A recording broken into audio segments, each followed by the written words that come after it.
তার মানে এই দুনিয়াটা হচ্ছে পরিশ্রমের জায়গা প্রিয় ভাইরা। এখানে পরিশ্রম না করলে সফলতার দেখা মিলে না। বাঁচতে হলে, সারভাইভ করতে হলে, টিকে থাকতে হলে আপনাকে পরিশ্রম করতে হবে। এই পৃথিবীতে কেউ কাউকে জায়গা করে দেয় না, এখানে জায়গা করে নিতে হয়, ঠিক কিনা বলেন?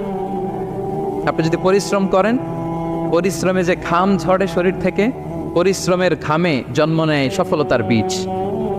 আপনি যখন হাড় ভাঙ্গা পরিশ্রম করবেন, এই পরিশ্রমে যে লোনা পানি বেরোবে, যে ঘাম বেরোবে, এই ঘামেই জন্ম নেয় সফলতার বীজ।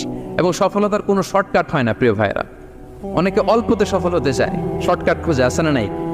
না, সফলতার জন্য আপনাকে লং কাটে যেতে হবে। ওখানে কোনো লিফট থাকে না, সিঁড়ি বেয়ে উঠতে হয়। অনেকে চায় যে সফলতার লিফটে উঠবো, সুইচ চাপবো, সাকসেসফুল ইন লাইফ। না, এত সহজ না, আপনাকে সিঁড়ি বেয়ে উঠতে হবে। তাহলে পরিশ্রমের কোনো বিকল্প নেই।